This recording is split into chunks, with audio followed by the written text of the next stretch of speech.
دعوت ورکوم فضیلت الشیخ عمیر النورستانی حفظه الله چې هغه راشي سامعینو ته مخاطب شي. شیخ عمیر حفظه الله.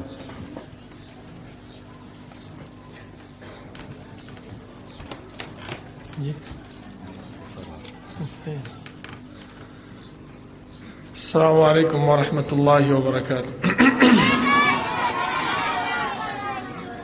الحمد لله وحده والصلاة والسلام على من لا نبي بعده.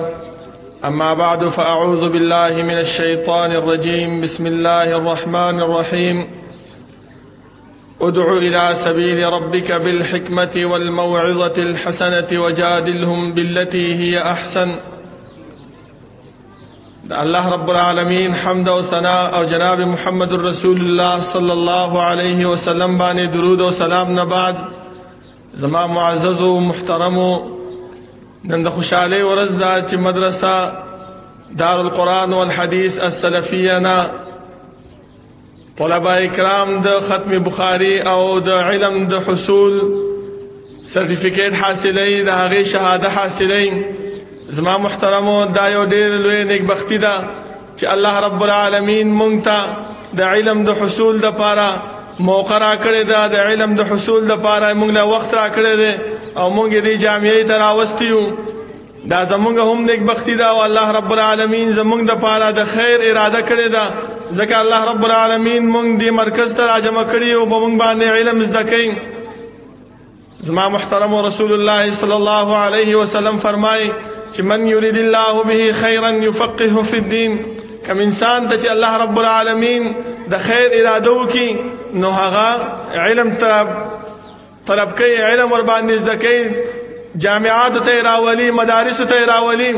خو بیا د هغه نه بعد چې کله انسان علم زده کوي د علم پرواله وکي نو بیا زما محترم یو بل غرواله الله رب العالمین دې انسان ته یې خره هغه څه شه هغه دعوت الى الله دے. دا الله رب العالمین په لار کې دا علم چې کم تاج د کړه دے دا د خلکو ته رسول دي. زما محترمو ان شاء الله په دې طلباو کې به داسې خلک هم چې هغه د لری لری ځایونو نه وي، داسې طلباو هم په دې کې موجودي چې هغه به د غرونو نه، هغه به د داسې ځایونو چې الته به جامعات نه، الته به چې دینو کندراتی زنګلاتی. خو زما محترمو مونږ چې لاړ شو دا علم چې کوم مونږ زده کړی دی هغه مونږ د خلکو ته ورسو، د عامیانو ته ورسو. نو الله رب العالمین مونږ ته فرمایي چې داسې انسان هم هغه غوره دی. کنتم خیر امة اخرجت للناس تأمرون بالمعروف وتنهون عن المنکر. غوره کس هغه دی چې الله رب العالمین اول مونږ علم ته راوستو، دا زمونږ غوروالی دی.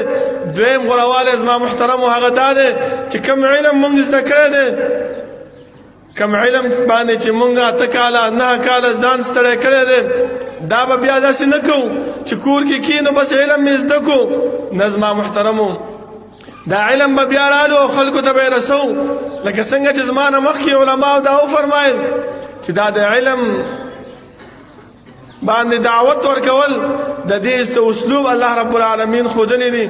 لکه ما چې کوم یو آیات ستاسو په حضور کې ولستو، الله رب العالمین هم په هغه کې فرمایي چې ادعو الى سبیل ربک بالحکمه والموعظه الحسنه.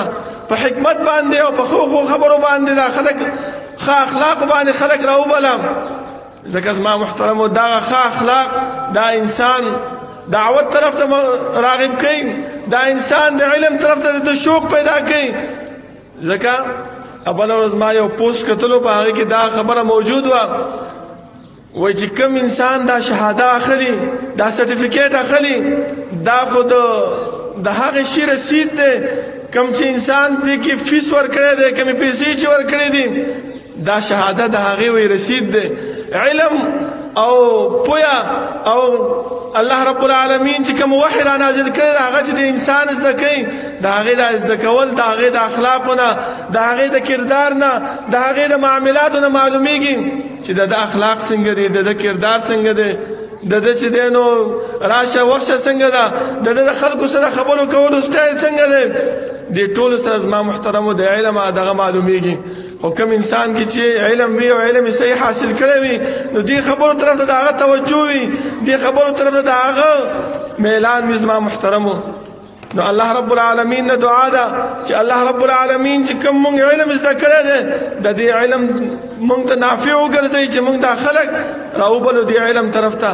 اقول قولي هذا واستغفر الله لي ولكم ولسائر المسلمين. جزاکم الله خیرا. داو فضیلت الشیخ عمیر النورستانی حفظه الله چې تاسو ته په مختصر وخت کې ډېر جامع نصائح او نصيحتونه وړاندې کړه، یو جهان ترې نه مننه کوو.